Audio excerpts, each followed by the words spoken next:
Hello, everyone. Welcome back to Engineering Conversations.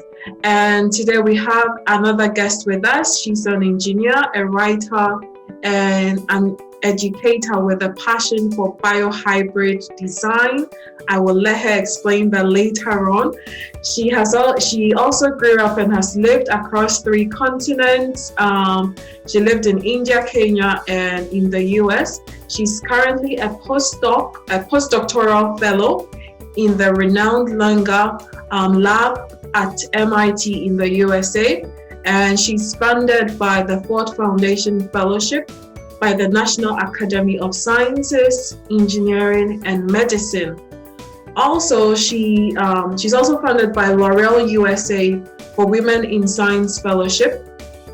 Aside all of this, she's also won numerous number of awards, some being the MIT Technology Review, 35 Innovators Under 35 for the class of 2019, and Forbes 30 Under 30 class of 2018 in science.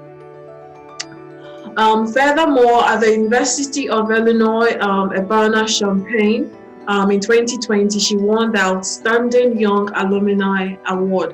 Aside all of her awards in her engineering career, she also is into outreach activities focused on empowering women and underrepresented minorities in pursuing STEM careers by promoting STEM education from kindergarten all the way up to year 12, undergrad and graduate levels. Everyone, welcome Ritu Raman to Engineering Conversations. Thank you so much. I'm so happy to be here and really appreciate that super kind introduction. You are welcome. So to start today's conversation, I have 4 quick fire questions for you, and then we'll get into the interview. What's something they don't teach you in university that you should probably know? Oh my gosh, I feel like there are so many things. But something that really stands out to me, well, let me think about this for a second. So I think that maybe we'll touch upon this a little bit later, but in university, the thing that they tell you is that you need to focus on being really good at a wide variety of things, right? Even if you specialize in a certain major, there's still, like, for example, I chose to major in mechanical engineering, and there were so many different subfields within that, and you feel like you have to be equally good at all of those things in order to be a good mechanical engineer. But the fact of the matter is that pretty much most jobs, and maybe I think this because I ended up getting a PhD and really diving down into one thing, most jobs require that you be an expert in one thing and then have enough of a knowledge of everything else that you can talk to people about it and call in other experts when you need. So I think that that's something that universities don't tell you enough. It's okay to not be equally good at everything, but as long as you're sort of okay at most things and have one thing that you really like and you're really good at and you're the expert, that's kind of what you need to succeed. Okay, thank you. Second question, what are some of the misconceptions that people have told you about engineering that made you gasp? Kind of related to what I just said, actually. One thing that I found very othering about engineers or scientists that were represented to me in pop culture, on TV, movies, whatever it is that there's always this like one super genius scientist who knows everything. Like, they'll know about dinosaurs, they'll know about DNA sequencing, they'll know about rocket ships, they'll know about geology. And I'm like, that is so intimidating because I just feel like I am so far from being that smart. I don't know anybody that smart. And so it seems like it makes scientists or engineers very inaccessible and very far from anything that any normal person, quote unquote, could aspire to. And so the biggest misconception, I think, for me was believing that one person could know everything, when the reality is that most people in science know one thing really well, and then they have a whole bunch of friends and mentors and collaborators that they reach out to who are experts in their own little piece of science. So it's like a lot more social than it's portrayed. Okay. What new technology do you think is going to transform the future? I'll talk about it a little bit more. It's going to be very biased towards, I guess, what I'm working on, because obviously I think it's very important and impactful. But I think that, for a long time, engineers have been building with materials like metals and plastics and, composites and wood and whatever it is, things that have obviously built the world around us, but can't sense or respond to their environment in any way. Whereas our bodies and other animals and living beings are made out of biological materials that allow us to constantly adapt to our environments and rise to new challenges. And so I think the technology that I'm really excited about that I think is going to change the world is bringing biological materials into every engineer's tools box, so that we can start building machines, building robots, building medical devices that are powered by biological materials. Okay. Last question, how would you define success? That's such a philosophical question. For me, I think success is having a positive impact on your community. Doesn't matter whether it's through science or something else, but at the end of the day, if you can think that you did something that improved somebody else's life, made them smile, you took care of somebody in your family or your friend circle, that's success. That's the best thing that you can do.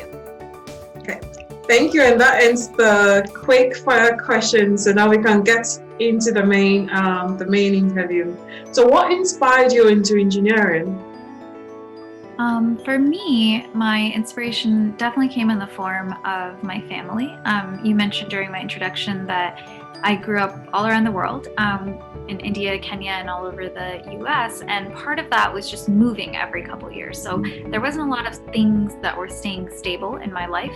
And so that stability really came for me in the form of my parents, and to an extent also my grandfather, all of whom are wonderful people and great family members, but are also happen to all be engineers. And so to me, I think they always were role models to me in how they use their engineering and scientific training to identify problems in their environment and create solutions to problems they face. They had a lot of agency in their own life, and that really stood out to me. And one story that I like to share is one of my first memories growing up in Kenya was that we would live in the city of Nairobi during the weekdays, but a lot of times on weekends we would travel to some pretty rural villages, and my dad would help put up these communication towers that would connect the villages to the cities and to the rest of the world. And that was a very obvious example to me of a place where an engineering innovation was having a direct and lasting positive impact on a community. And maybe I didn't end up, building communication towers in my future, but I think I knew that I wanted to do something again. Like I was defining success as impact on people, positive impact on people. And it was very clear to me that engineers have that. So, Ritu, what is a biohybrid engineer? Because I think when most people hear engineering, they think of the main ones: civil engineering, mechanical engineering, aeronautical engineering. But I feel like most people will not have heard what a biohybrid engineer does. So, what does the work entail? And I was definitely the same way also when I started out. And part of it was that it didn't really necessarily exist yet when I was starting out. So I am trained as a mechanical engineer, and mechanical engineering is a very broad discipline, right? Very broadly, you can describe it as how can I take a set of materials and convert them into some sort of machine that performs a function that addresses a task. So that could be, I need to get from point A to point B, so I'm combining all these things to make a car that is going to move me there. And then there's different aspects of mechanical engineering where maybe you're more focused on making the engine, or maybe you're more focused on making it strong and light. There's a lot of different things that you could do, right? And so the part of mechanical engineering, and really it combines a lot of different fields as well, that I'm focused on is the materials aspect, where instead of making a machine like a car or something else with the materials that we traditionally build with, like metals, I look at whether we can use biological materials as building blocks to do that. So to give a specific example, my PhD focused on making robots that move and walk around. And initially, most robots that do that use actuators like motors or shape memory alloys or hydraulic or pneumatic systems that convert some kind of energy into a mechanical force output. And my PhD was thinking about, well, like humans and a lot of other animals use skeletal muscle to move and walk around. So we engineered skeletal muscle in the lab and, coupled it to a robot and showed that the contraction of that muscle could be used to make the robot move and walk around. And it was the first demonstration of a robot that was using engineered skeletal muscle to walk. And it also showed us that the fact that that robot was part biological actually made a huge difference, because it could do things like exercise and get stronger or heal from damage, which are things that traditional robots made out of synthetic materials can't do.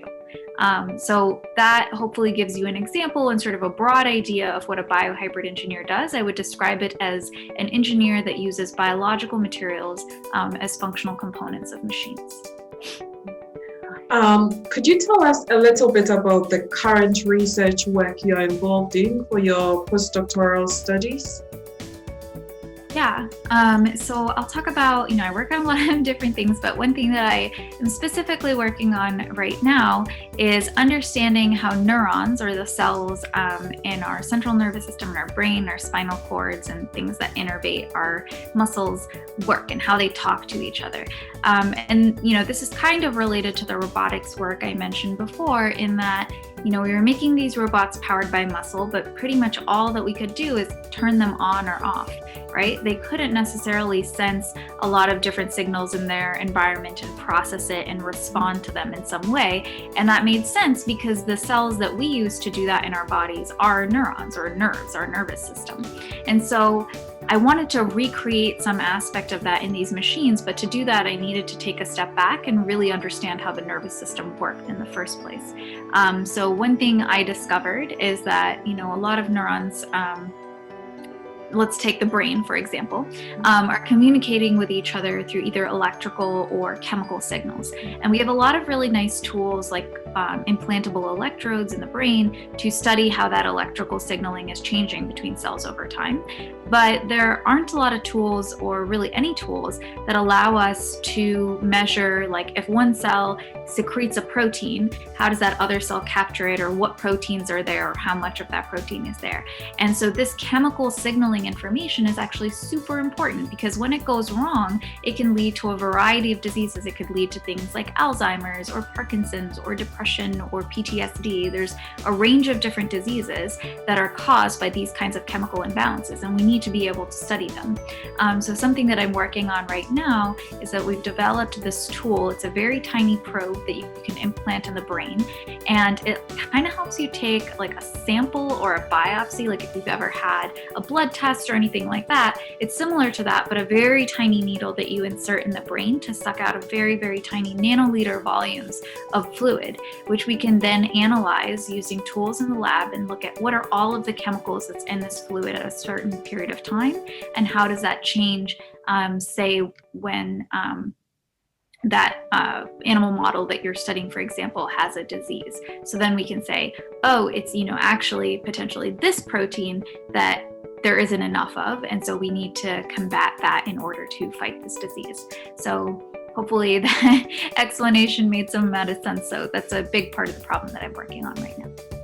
That sounds very interesting. And then its impact when we start to look at some of the diseases that we have, because it could generally change. Like if we pick Alzheimer's, like you pick, if the same process could be applied there, then we definitely see research in that field changing the way that we even deal with this disease, and then also how to help patients that have some of these illnesses. Mm-hmm.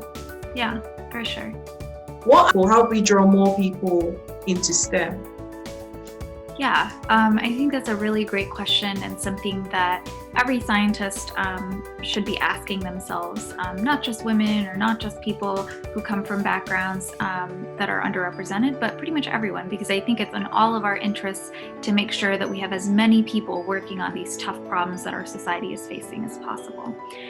So related to that, I would say that every person, has to define what is the outcome that they want and how much time they want to spend on it. For me, I can share that I try to, give talks to younger people, sharing my path, being very honest about not really knowing what I wanted to do in the future and how I kind of tumbled into this space, but still have managed to find success and fulfillment. And I think that being honest and getting the word out there via these talks or through social media has been a really great way of connecting with folks, especially young women in the sort of middle school, high school, undergrad range, because I think that's a really critical period of time where a lot of young women start doubting not only their potential, but also their interest in science just because of external societal pressures. So that's one part of it. I also get a lot of emails from young people, especially young women, asking me for advice or asking me a specific question. I try to do my best to answer all of those emails and kind of follow up with people over time. That being said, I think that there's always an infinite amount of stuff you can do, and it can always feel like you're not doing enough. But one thing that I was told by a woman who is much farther advanced than I am in my career, is to know that the best thing that I can do for women in science is to be a successful woman in science. And so I think that that's something also that people who are currently in science should know, is being good at your job and helping other people up, but also pursuing your own success. It maybe sounds selfish, but it's actually really important, because you are then this role model for a lot of people who, even if they don't talk to you directly, might learn a lot from your story or might be really excited. I mean, we talk all the time about representation matters, but it really does. It matters that people see that there are great scientists who look like them, for example. So I would say a combination of find what you can do that makes you feel fulfilled, but also realize that it is okay to save some of that energy and invest it in yourself. It's interesting you say this, because I feel like when I talk to people in STEM careers or have STEM degrees, what I notice is that I feel like most of them don't want to do that communication about what they do, whether it's going to a school, whether it's giving a talk. They tend to stay within the STEM community. So it's outside of STEM, people really don't know what it is that they do. Yeah, no, and I've definitely seen that experience. And I think one way that I try to counteract that bias in myself, my own life, because it is very easy to rescind into your bubble and be I don't want to talk to those people, they don't appreciate me anyway. I think especially now during the pandemic, when you're oh my gosh, people aren't following scientific guidelines or freaking out, what is the point of talking to them, kind of thing. But I think the way that I kind of address that in my life is to have a lot of friends, close friends that are not in science, so that I am constantly used to understanding how other people perceive science and scientists, and also know when I'm saying something that somebody just can't understand.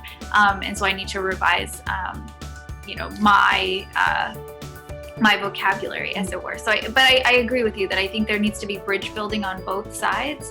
People outside of science, I hope we'll start seeing more and more scientists and not these genius robots that don't know how to interact with other human beings. But I also think that scientists need to do a lot more work to reach out to people who don't have necessarily formal science training or science careers, and not talk down to them when you're sharing the kind of work that you're doing. And I'm hoping that that'll be one of the positive side effects of the pandemic, because I think this is a great example of what happens when science communication breaks down, because you can have all the vaccines and guidelines in the world, and if people don't want to take them or wear masks, then you're still going to have a mess, right? So yep. It's something that needs to be fixed. I think that is so true.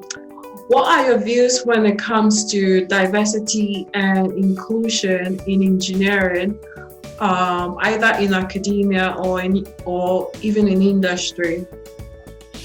Yeah, I do feel like it seems so obvious to me. And I mentioned this a little bit earlier, where by, I think, 2050, we're going to have more than like 10 billion human beings, right? And they're going to need food, they're going to need water, they're going to need sustainable sources of energy, they're going to need all of these things that we just can't, we're so far from addressing that. And if we want to preserve the quality of care that we've been building over centuries, we really have to make sure that we have a ton of scientists and innovators and engineers working on solving these problems. And so to me, it blows my mind when people's response is, let me exclude, in the case of women, like half of the world's population, or people of a specific color or people of a specific economic background, because I don't think they could be good at science, when really you should be like, oh my gosh, I just want these problems solved. Let's throw as many people as would want to work on this as possible.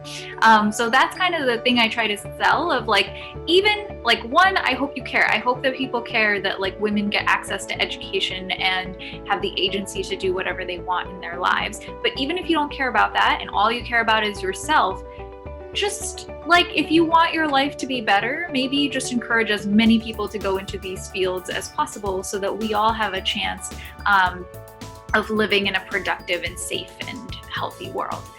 So that's kind of my take, is I hope people care because it's the right thing to do, but even if they don't, I hope people care because it will make all of our lives easier. That is so true. I think the past few years, there's been lots of talk about diversity and inclusion when it comes to different institutions, as well as I'm also seeing lots of that currently in universities as well, where they are making sure that they have policies in place for diversity and inclusion. So hopefully things will start changing. I think it's already changing, but probably the pace needs the pace of that. Maybe within the upcoming years, it will kick off much more, and it will become the norm, basically.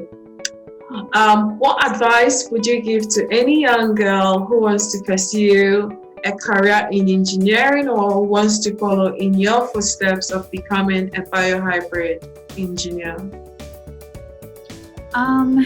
So I think that the advice that I like to give, and some people perceive it as controversial. I think especially because, at least in America, where I live, the messaging that you get a lot as a child is to like follow your dreams and follow your passion, and like that's what's really important, and that's what's going to make you successful in life. And I don't like that advice because I think that it puts sort of your ambitions at the center and makes it very difficult when things get hard to keep pursuing that path, and also, at least for me, ends up feeling kind of meaningless. So the thing I tell other people is, because I define success as having a positive impact on my community, however I define my community, it could be your family, it could be your city, it could be the entire world, but whoever that is, find out what you're good at and then use that talent to help the people in your community, because that is the only way that I've found that I can stay consistently fulfilled at the end of every day. And also when I'm hitting some sort of huge barrier in my science or my career, it motivates me to go and try again the next day, because I feel like I'm letting down a group of people that I care about and am accountable to, and I want to make their lives better in some way. So that's what I would say. I'm not saying that you shouldn't enjoy what you do. I absolutely like what I do and I have a great time doing it, but no child is going to be like, oh, I have a passion for biohybrid engineering. Like, who even knows what that is? But I did know that I had a passion for helping people, and it seemed like engineering was a path to that. And then I found a specific niche in it that I was good at. And I couldn't have identified that as a passion early on. And there are times when it's hard and I don't like it. But like at the end of the day, overall, net sum, I feel like I'm having a positive impact. And I think that's what people should aim for.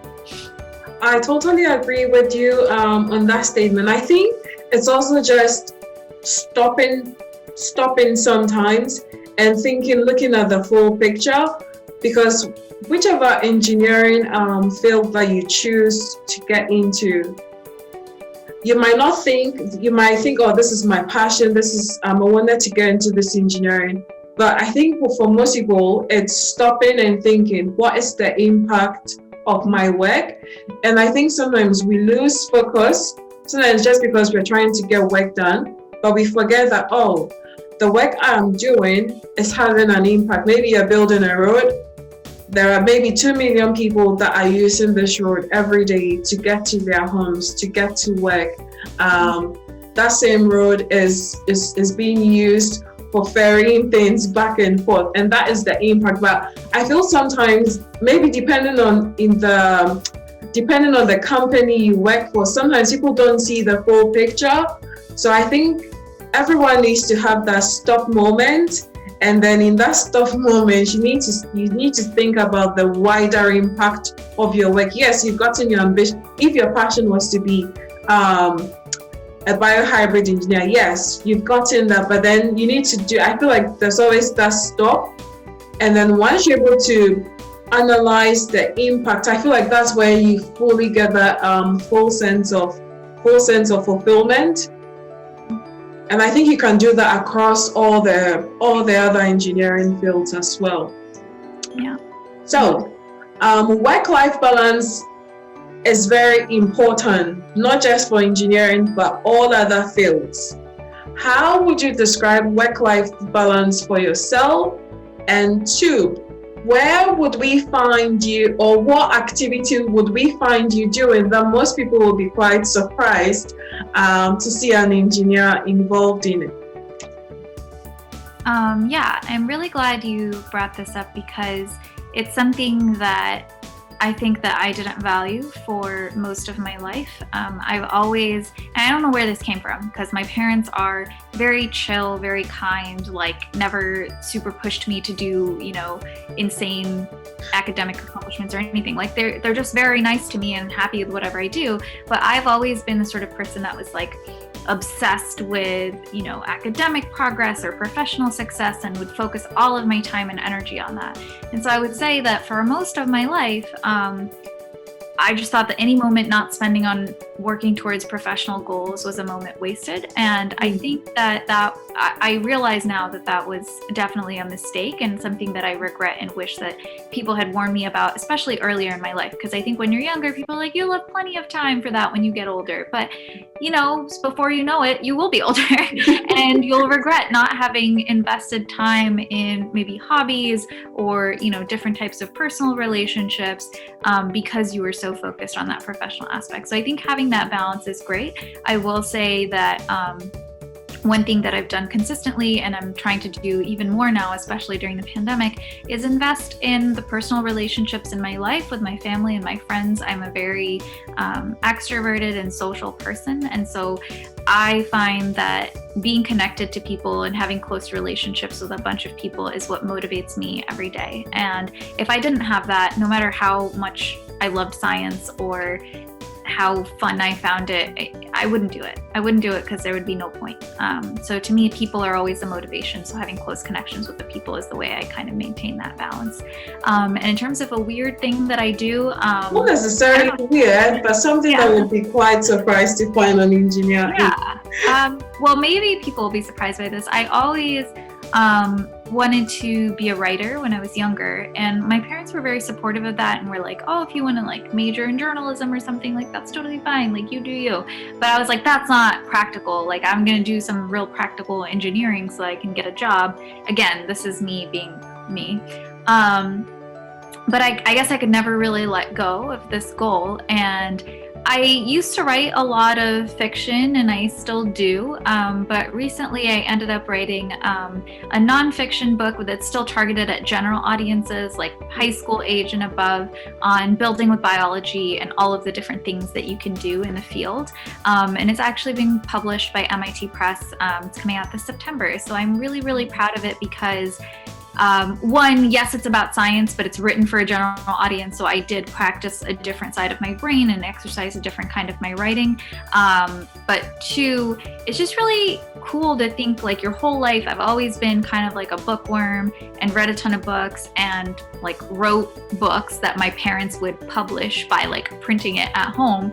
But the fact that like a real publishing company is like making a book with my name on it that's going to be sold in a bookstore and is like available on Amazon now is insane to me. Like it's really cool, and it's taking a while to sink in, but it's something that I'm growing to be more proud of, and I think I'm excited. So that's one thing I want to share, because I feel like there are a lot of people who think that if they choose science, they have to let go of their other dreams. And for me, at least, that hasn't been true. I've been able to be a scientist and a writer. So I hope that keeps going. Congratulations on the book coming out in September. Hopefully we'll have access to it over here in the UK. Yeah, I think you will. I'll send you a link. Hopefully we do. You said it's going to be on Amazon, right? Will it be on Amazon? It's available for pre-order now. Okay. So that is good. I will be checking the book out in the fall as well. What do you have any parting advice for anyone who wants to pursue a career in engineering, especially to the young girls? Mm-hmm. I think that one thing that I wish I hadn't spent so much time thinking about when I was a young girl, and this is kind of career advice but also life advice, is I think that I ended up spending a lot of time thinking about how other people thought of me, or how they perceived an action that I did, or whether they thought I was dumb or weird or whatever it is. And it stopped me from doing a lot of things that I wanted to do, because I was so focused on their perception, and this perception that I'd made up in my head. And I'm not saying that I've completely grown out of that yet. I think it's still a work in progress, but something that I would encourage a lot of people to do is realize that, like, most people are kind of just focused on their own thing. So, like, if there's something that you really want to do, like, don't stop yourself because you think, oh, somebody is going to be like whispering to their friends about it, or they're going to think it's weird, or blah, blah, blah. Like, they're focused on their own thing. So do the thing that makes you happy, that you feel good about, that you feel is going to have a positive impact on the world. And if people are going to go out of their way to be mean to you about it, it says more about them than it does about you. So don't focus so much on other people. That is great advice. I think sometimes we are so worried what everybody else is thinking about, and that in itself stops us in achieving what we want to do. And like you said, if they're not supporting you, that is their problem. Or if they have a problem with it, that is their problem. Let them deal with it. Thank you, Ritu, for sharing with us on Engineering Conversations. It's been a lovely discussion. And for me, I learned a lot about bioengineering. I know I'll be Googling and reading more articles around this field of engineering as well. And then for the advice that you also gave for people aspiring to be engineers, especially to the young females, because I personally want a balance in the male-female numbers of engineers across the world. Here in the UK, it's just 9%. And I think the number needs to go up. So we need to encourage more girls into the field. And your story is going to inspire someone out there, or someone that was having doubts about engineering. So thank you very much for sharing. Thank you also for your time as well. Thanks so much. I had a great time, and I really enjoyed our conversation. Thank you. You're welcome.